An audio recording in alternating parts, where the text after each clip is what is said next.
సతీష్ ఎక్కడున్నారు ప్రస్తుతం మీరు?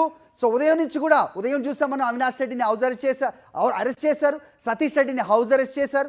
గ్రామంలో వాళ్ళు ఎవరు కూడా పోలింగ్ బూత్లకు వెళ్ళే పరిస్థితి లేకుండా చేసిన ప్రస్తుత పరిస్థితుల్లో ఓటర్లు ఏం చేస్తున్నారు? కొన్ని ప్రాంతాల్లో రోడ్లు ఎక్కుతున్న పరిస్థితి మనకు కనిపిస్తోంది. మీరున్న దగ్గర సిచ్యువేషన్ ఏంటి? ఇన్పుట్స్ చెప్పండి. అరే ప్రస్తుతం నేను నల్లపరెడ్డివారిపల్లిలో ఉన్నాను.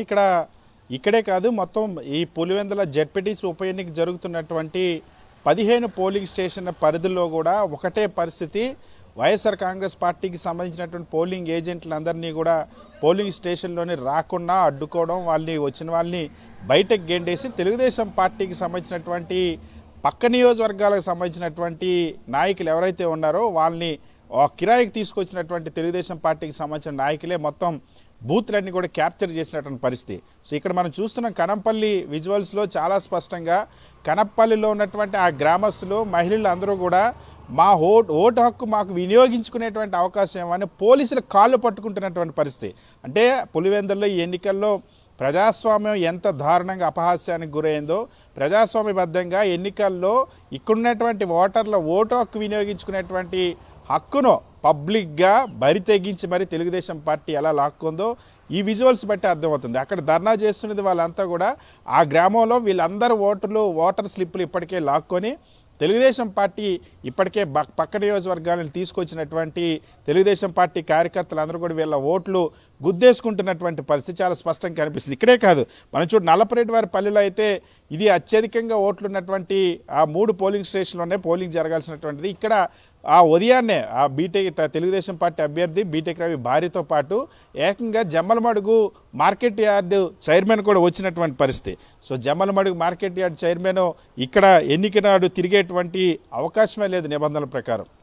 అంతేకాదు ఆయనే కాదు, ఆ నల్లపరెడ్డివారిపల్లిలో ఓటు హక్కు వినియోగించుకోవడానికి వచ్చినటువంటి ప్రతి ఒక్కరు కూడా ఎవరైతే ఉన్నారో నల్లపరెడ్డిపల్లిలో ఓటు హక్కు వినియోగించుకోవడానికి వచ్చిన వాళ్ళందరూ కూడా అక్కడ స్థానికులు కాదు, అక్కడ స్థానిక ఓటర్లను అందరినీ కూడా బెదిరించి ఆఖరికి వైఎస్ఆర్ కాంగ్రెస్ పార్టీకి సంబంధించినటువంటి జనరల్ ఏజెంట్ బలరామరెడ్డి ఓటును కూడా తెలుగుదేశం పార్టీ వాళ్ళు వేసేసినటువంటి పరిస్థితి. ఇక్కడ తెలుగుదేశం పార్టీకి సంబంధించినటువంటి నాయకుల దగ్గర, కార్యకర్తల దగ్గర ఓటర్ స్లిప్పులు బలవంతంగా ఓటర్ల దగ్గర వాళ్ళు లాక్కోవడం, వాళ్ళే వెళ్ళి గుద్దునటువంటి పరిస్థితి. పోలీసులు, ఎన్నికల అధికారులు చోద్యం చూస్తారు. పోలీసులు పూర్తిగా తెలుగుదేశం పార్టీ నాయకులు ఏం చెప్తే అది చేయడానికి మాత్రం ఉన్నటువంటి పరిస్థితి. తెలుగుదేశం పార్టీ నాయకులు వాహనాల్లో వస్తూ ఉన్నారు, పోలింగ్ స్టేషన్ డైరెక్ట్గా వెళ్తున్నారు, అక్కడికి వైఎస్ఆర్సీపీ ఏజెంట్లు తరిమేస్తూ ఉన్నారు. టీడీపీకి సంబంధించిన వాళ్ళు అందరూ వెళ్ళి ఓట్లు వాళ్ళే గుద్దుతున్నటువంటి పరిస్థితి. ఒక్క కనంపల్లి అయినా సరే, ఎర్రిపల్లి దగ్గర అయినా సరే, అదేవిధంగా ఎక్కడికి వెళ్ళినా సరే ప్రతి గ్రామానికి సంబంధించి ఇదే పరిస్థితి కనిపిస్తుంది. మొత్తం 15 పోలింగ్ స్టేషన్ల పరిధిలో కూడా ఇలాంటి ఆ సిచ్యువేషన్ ఉన్నటువంటి పరిస్థితి ఉంది. అది మొత్తం ఇవాళ ఉదయం నుండి ఈ పథకాన్ని అమలు చేయడం కోసం నిన్న రాత్రికే అటు జమ్మలమడుగు నుండి, కమలాపురం నుండి, రాయచోటి దగ్గర నుండి ఇతర నియోజకవర్గాల నుండి తెలుగుదేశం పార్టీ కార్యకర్తలు డంప్ చేశారు. డంప్ చేసిన తర్వాత పోలీసులకి టీడీపీ కార్యకర్తలు కలిసి ఒక టీమ్గా ఫామ్ చేశారు. ఆ తర్వాత ఇవాళ ఉదయాన్నే ఇటు ఎంపీ అవినాష్ రెడ్డిని, అటు సతీష్ రెడ్డిని ఇద్దరిని కూడా అరెస్ట్ చేశారు. వైఎస్ఆర్ కాంగ్రెస్ పార్టీకి సంబంధించినటువంటి ఏజెంట్లు పొద్దున్న 4 గంటల నుండి దారి కాచి మరి వైఎస్ఆర్ కాంగ్రెస్ పార్టీకి సంబంధించిన ఏజెంట్లు ఎవరు కూడా రాకుండా అడ్డుకున్నటువంటి పరిస్థితి. సో ఎక్కడ కూడా వాస్తవానికి ఎన్నిక ప్రక్రియ ప్రారంభం కావాలంటే దీనికి సంబంధించి 2 పార్టీలకు సంబంధించినటువంటి ఏజెంట్లు ఆశ్చర్యంగా వైఎస్ఆర్సీపీ దగ్గర ఉన్నటువంటి ఏజెంట్లు ఫారాలు లాక్కొని ఆ ఏజెంట్లుగా తెలుగుదేశం పార్టీ వాళ్ళు అక్కడ ఎలక్షన్ జరపడం, ఎన్నికలకు సంబంధించిన సిబ్బంది కనీసం ఏజెంట్లను కూడా తనిఖీ చేయని, ఈ ఏజెంట్ ఆయన కాదని నిర్ధారించుకునేటువంటి పరిస్థితి, ఓటర్ వాళ్ళ కాదని నిర్ధారించుకునే పరిస్థితి. వస్తూ ఉన్నారు టీడీపీ కార్యకర్తలు, బయట ప్రాంతాల నుండి వస్తూ ఉన్నారు, ఓట్లు వేసుకొని వెళ్ళిపోతున్నటువంటి పరిస్థితి, స్లిప్పులు లాక్కున్నటువంటి పరిస్థితి. మహిళలు పోలీసుల్ని కాళ్ళు పట్టుకొని మరి మాకు ఓటు హక్కు వినియోగించుకునేటువంటి అవకాశం ఇవ్వండి అని రోడ్డెక్కే పరిస్థితి వచ్చిందంటే, మా ఓటు హక్కుని వినియోగించుకోండి ఇవ్వండి మహాబరబని పోలీసులు అడిగితే పోలీసులు వాళ్ళని కనీసం తీసుకెళ్ళి ఓటు వేయించాల్సిన పరిస్థితి. కానీ ఆ ప్రయత్నం కూడా జరగడం లేదు. సో 650 మందిని పోలీసులను పులివెందుల జెడ్పీటీసీ ఉప ఎన్నికకి సంబంధించి నియమించామని చెప్తారు. 650 మంది పోలీసులు నియమించింది దేనికనంటే తెలుగుదేశం పార్టీ కార్యకర్తలకు రక్షణ ఇవ్వడానికి, వాళ్ళని తీసుకొచ్చి రిగ్గింగ్ చేయించడానికి అన్న విషయం అయితే ఇక్కడ ప్రత్యక్షంగా చూసిన వాళ్ళు ఏ మీడియా వారు చూసిన, ఏ మీడియా ప్రతినిధి చూసినా సరే ఇక్కడ కళ్ళకు కట్టినట్టు కనిపిస్తుంది ఏ విధంగా రిగ్గింగ్ జరుగుతుందన్న అంశానికి సంబంధించి. ఇప్పటి వరకు ఆంధ్రప్రదేశ్ రాష్ట్ర చరిత్రలో ఎప్పుడు కూడా ఇంత అరాచక స్థాయిలో ఎన్నికలు జరిగినటువంటి దాఖలాలు మనం టీవీలో కూడా చూడనటువంటి పరిస్థితి. బహుశా ఇతర రాష్ట్రాలు ఎక్కడ జరిగిందో లేదో తెలియదు. ఒక్క నల్లగొండవారిపల్లె కాదు, అటు కొత్తపల్లిలో కూడా అదే జరుగుతున్న పరిస్థితి. అదేవిధంగా నల్గొండవారిపల్లిలో అసలు ఏజెంట్లు కూడా బూత్లోకి పోనివ్వకుండా అడ్డుకున్న పరిస్థితి. ఉదయాన్నే ఎర్రిపల్లిలో అదే జరిగినటువంటి పరిస్థితి. మోట్నూతుపల్లిలో కూడా అదే పరిస్థితి. ఎక్కడికి వెళ్ళినా సరే అన్ని గ్రామాల్లో కూడా మొత్తం 15 పోలింగ్ బూత్లను కూడా టీడీపీ నేతలు క్యాప్చర్ చేసిన పరిస్థితి కనిపిస్తుంది. అందుకే ఇవాళ ఓటర్లు మా ఓటు హక్కు వినియోగించుకోవడానికి అవకాశం ఇవ్వండి పోలీసులు కాళ్ళు పట్టుకొని మరి ధర్నా చేస్తున్నటువంటి పరిస్థితి కనంపల్లి లాంటి చోట చూస్తే. ఇతర చోట్ల ఎవరిని రానివ్వకుండా నల్లపరెడ్డివారిపల్లి అయితే ఇంటింటికి వెళ్ళి తెలుగుదేశం పార్టీ నాయకులు మీరు బయటకు వస్తే మిమ్మల్ని కొడతామని బెదిరిస్తున్నటువంటి పరిస్థితి. అక్కడే ఉన్నటువంటి ఆ టీడీపీ నేతలు, జమ్మలమూడి నుండి వచ్చినటువంటి టీడీపీ నేతలు మొత్తం లైన్లో వాళ్ళు ఓట్లు వేసుకుంటూ ఉన్నారు, స్లిప్పులు లాక్కున్నటువంటి పరిస్థితి. సో అరాచకానికి పరాకాష్ట ఏ విధంగా ఉంటుంది అన్నది ఎన్నికల్లో తెలుగుదేశం పార్టీ ఇప్పుడు చూపిస్తుందని మనం చెప్పొచ్చు. హరి సతీష్, ఖచ్చితంగా చెప్పొచ్చు. నేను ఇంట్రొడక్షన్లో చెప్పినట్టుగా ఇప్పుడున్న పిల్లలకు కానీ లేకపోతే కొత్త ఓటర్లు కానీ కొత్త పౌరులు వీళ్ళు ఎవరికి పెద్దవాళ్ళు అసలు ప్రజాస్వామ్యం కూని ఎలా జరుగుతుంది, సో రిగ్గింగ్ ఎలా జరుగుతుంది, పోలింగ్ బూత్లను ఎలా క్యాప్చర్ చేసుకుంటారు అనేది తెలియని వాళ్ళకి ఈ ఎన్నికలు చూస్తే సరిపోతుందేమో. అక్కడ చెప్పండి, దాదాపు ప్రతి పోలింగ్ బూత్ దగ్గర వందల సంఖ్యలో టీడీపీ గూండాలు అక్కడ వేచి చూస్తున్నారు. గ్రామస్తులు నిజంగా అన్ని దాటుకుని అక్కడి వరకు వస్తే అక్కడి నుంచి వాళ్ళని వెనక్కి పంపేస్తున్నారు. నిస్సహాయంగా నిజమైన ఓటర్లు వెనక్కి తిరిగి వెళ్ళిపోతున్నారు అనే సమాచారం ఉదయం నుంచి కూడా అందుతోంది. ఈ మొత్తం ఈ కార్యక్రమం ఉదయం 4 గంటల నుంచే మొదలైంది అనేది కూడా తెలుస్తోంది. ఎలాంటి సిచ్యువేషన్ ఉంది? మనం ఇంతకుముందు చూసాం, కన్నపల్లిలో పోలీసులతో వాగ్వాదానికి కూడా దిగుతున్నారు గ్రామస్తులు. నిజమైన ఓటర్ల మేము అక్కడికి వెళ్ళి ఓటు హక్కు వినియోగించుకునేలా ఎందుకు మీరు పరిస్థితులు కల్పించట్లేదు అని. సతీష్, అంటే చాలా స్పష్టంగా హరి ఇక్కడ చూస్తున్నాం కదా, పోలీసులు, అధికార యంత్రాంగం, తెలుగుదేశం పార్టీ కార్యకర్తలు ఒక్కటైపోయి మొత్తంగా అసలు ప్రజాస్వామ్యాన్ని కూనీ చేయడం అనేది ఇక్కడ ఆశ్చర్యంగా కనిపిస్తుంది. ఉదాహరణ మీకు చెప్తే నల్లగొండవారిపల్లి నుండి నల్లపరెడ్డి పల్లెకు సంబంధించి పోలింగ్ స్టేషన్ మార్చారు. సో ఆ గ్రామానికి సంబంధించిన వాళ్ళంతా కూడా నల్లపరెడ్డివారిపల్లికి రావాలని చెప్పారు.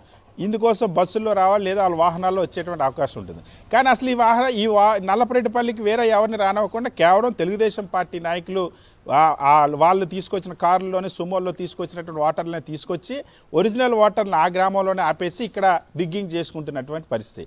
అదేవిధంగా కనంపల్లిలో కూడా అదే జరుగుతున్నటువంటి పరిస్థితి. అదేవిధంగా ఇతర అన్ని పోలింగ్ స్టేషన్లో కూడా ఈ కొత్తపల్లి దగ్గర కానీ, ఎర్రిపల్లి దగ్గర కానీ, ఎర్రవెల్లి దగ్గర ప్రతి చోట కూడా ఆఖరికి వైఎస్ఆర్ కాంగ్రెస్ పార్టీకి సంబంధించిన ఏజెంట్లు వాళ్ళ ఓటు కూడా ఏజెంట్గా కాదు కదా, కనీసం ఏజెంట్ అంటే ఖచ్చితంగా ఆ గ్రామంలో ఉన్నటువంటి వ్యక్తులు ఉంటారు, వాళ్ళు కూడా వాళ్ళ ఓటు కూడా వినియోగించుకునేటువంటి పరిస్థితిని తీసుకొచ్చారు. ఇక్కడ ఉన్నటువంటి జనరల్ ఏజెంట్ కూడా ఓటు వినియోగించుకున్నటువంటి పరిస్థితి. ఆఖరికి వైఎస్ఆర్ కాంగ్రెస్ పార్టీకి సంబంధించినటువంటి అభ్యర్థి హేమంత్ ఆ ఇంటి చుట్టూ కూడా టీడీపీ మనుషులను పెట్టి బెదిరించినటువంటి పరిస్థితి, రాత్రి నుండి అక్కడే ఉన్నటువంటి పరిస్థితి. ప్రతి చోట కూడా ఇంత దారుణమైనటువంటి పరిస్థితి. వైఎస్ఆర్ కాంగ్రెస్ పార్టీకి సంబంధించిన వాళ్ళు ఎవరు కూడా ఎన్నికల ప్రక్రియలో పాల్గొనేటువంటి పరిస్థితి లేకుండా ఒక భయానక వాతావరణాన్ని సృష్టించి తెలుగుదేశం పార్టీ నాయకులు రిగ్గింగ్ కార్యకర్తలు బయట ప్రాంతాల నుండి తీసుకురావడం, ఆ గ్రామాల్లో అక్కడ ఉన్నటువంటి వాళ్ళైతే గుర్తుపడతారు, వాళ్ళైతే ఆ లోకల్గా ఉన్నటువంటి టీడీపీ నాయకులైతే రేపు మళ్ళీ వాళ్ళని తిరగబడతారన్న ఉద్దేశంతో బయట ప్రాంతాల నుండి తీసుకొచ్చి వాళ్ళ చేతిలో కట్టెలు ఉన్నాయి, కర్రలు ఉన్నాయి, బెదిరిస్తూ ఉన్నారు. సాక్షి ప్రతినిధులను బెదిరించారు. ఏ మీడియా అయినా సరే అక్కడ వీడియో తీస్తే తంతాం అనేటువంటి బెదిరించినటువంటి పరిస్థితి. సో ఇక్కడ చాలా స్పష్టంగా డెమోక్రసీలో ఎన్నికలు ఏ విధంగా జరగకూడదు అన్నదానికి ఎగ్జాంపుల్గా ఇప్పుడు ఈ జెడ్పీటీసీ ఉప ఎన్నికల్లో చూస్తున్న పరిస్థితి. జిల్లా కలెక్టర్, జిల్లా ఎస్పీ చాలా ప్రెస్ మీట్లు పెట్టారు. ఇక్కడ ప్రక్రియ పైన మరి ఇప్పుడు వాళ్ళు ఏ విధంగా స్పందిస్తారో సాధారణ సింపుల్. ఇక్కడ ఓటర్లు కనంపల్లిలో ఓటర్లు రోడ్డెక్కి ధర్నా చేసిన పరిస్థితి, మిగిలినటువంటి ఓటర్లు ఇంటి గుమ్మం దాటి కూడా రానటువంటి పరిస్థితి కనిపించింది. సో ఈ స్థాయిలో బెదిరింపులు జరుగుతున్నప్పటికీ కూడా ఓటర్లు రోడ్డెక్కి ఆందోళన చేస్తున్నారు. పోలీసులు కాళ్ళు పట్టుకుంటా ఉన్నారు మా ఓటుకు వినియోగించుకునేటువంటి అవకాశం. వాళ్ళేమీ సాధారణంగా ఎవరైనా సరే మేము ఓటు హక్కు వినియోగించుకుంటారు, ఓటు హక్కు మేము వినియోగించుకోవడం సిద్ధంగా ఉన్నాం, మాకు ఓటు వేయడానికి రక్షణ కల్పించాలంటే మహిళలు రోడ్డెక్కిన అక్కడున్నటువంటి ఓటర్లు, వృద్ధులు కాళ్ళు పట్టుకుంటున్నా సరే కనీసం ఓటు వేయలేనటువంటి పరిస్థితి కనంపల్లిలో ఉంది. సో ఇక్కడ చాలా స్పష్టంగా ఏ విధంగా ఆ రిగ్గింగ్ జరుగుతుందో అన్నదానికి ప్రత్యక్ష ఉదాహరణగా నిలిచింది. అన్ని 15 పోలింగ్ స్టేషన్లో కూడా ఈ విధంగానే పోలింగ్ బూతులను క్యాప్చర్ చేసి ఈ విధంగానే ఆ తెలుగుదేశం పార్టీ బయట నుండి వచ్చిన వాళ్ళతో ఓట్లు వేయించుకుంటున్న పరిస్థితి. దీనికోసం వాటర్ స్లిప్పులు లాక్కున్నారు. వాటర్ స్లిప్పులు లాక్కొని అక్కడ ఉన్నటువంటి వాళ్ళు ఎవరికి కూడా అక్కడ ఉన్నటువంటి ఆ క్యూలో ఓట్లు వేస్తున్న వాళ్ళు ఎవరు కూడా ఆ గ్రామాలకు సంబంధించిన వాళ్ళు కాదు. అక్కడ ఉన్నటువంటి ఆ గ్రామాల్లో వాళ్ళకి ఆధార్ కార్డులు లేవు. అవి ఎవడు చెక్ చేసే పరిస్థితి లేదు. ఎన్నికల సిబ్బంది వాళ్ళు చెక్ చేసినా సరే అబ్జెక్ట్ చేసే పరిస్థితి లేదు. ఆయన చెక్ చేయడానికి అబ్జెక్ట్ చేయడానికి వైఎస్ఆర్ కాంగ్రెస్ పార్టీని ఏజెంట్ని కూడా లేకుండా చేసిన పరిస్థితి. రైట్. మరోవైపు బ్రేకింగ్ న్యూస్లో చూస్తున్నాం, సాక్షి ప్రతినిధులపై కూడా టీడీపీ గుండాలు దౌర్జన్యం చేస్తున్నారు, దాడులకు దిగుతున్నారు అంటూ కూడా వార్త వస్తోంది. సతీష్, మీరు కూడా కొంచెం కేర్ఫుల్గా ఉండండి. అలాగే ఈ ఎలక్షన్ అధికారులు ఎవరైతే ఉన్నారో ఏజెంట్లను సైతం వాళ్ళు బయటికి పంపేస్తుంటే అది కూడా చోద్యం చూస్తూ ఉండడం ఏంటి? సో కనీసం ఏజెంట్లైనా ఉండాలి కదా, వాళ్ళని కూడా బయటకు పంపేస్తున్న పరిస్థితి ఉదయం నుంచి చూస్తున్నాం మనం.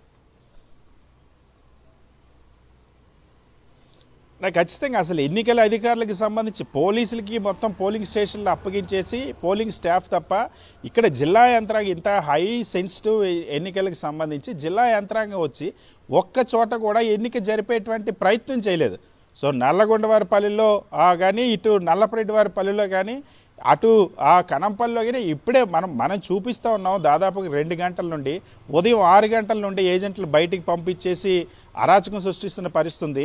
ఇంత దారుణంగా జరుగుతున్నాయి. ఎన్నికల అధికారులు ఈ ఎన్నికల ప్రక్రియను మేము స్వేచ్ఛాయుతంగా ఓటు హక్కు వినియోగించుకునే అవకాశం, ఎందుకంటే అసలు ఎన్నికల ఈ సిచ్యువేషన్ రావడానికి కారణమే ఎన్నికల అధికారులు. ఎందుకంటే ఇక్కడ ఒక గ్రామం నుండి ఇంకో గ్రామానికి ఓటర్లను జంబ్లింగ్ చేసింది కూడా అందుకోసమనే. ఓటర్లని మేము వాహనాల్లో పంపిస్తూ ఉన్నారు. వాస్తవానికి ఆ వాహనాల్లో తెలుగుదేశం పార్టీ కార్యకర్తలు తీసుకొచ్చి రిగ్గింగ్ చేసుకుంటున్నటువంటి పరిస్థితి. అందుకోసం వాహనాలు ఏర్పాటు చేసినటువంటి పరిస్థితి. జమ్మలమడుగు నుండి వచ్చి నల్లపరెడ్డివారిపల్లిలో దర్జాగా ఓటేసుకుని వెళ్తున్నటువంటి పరిస్థితి.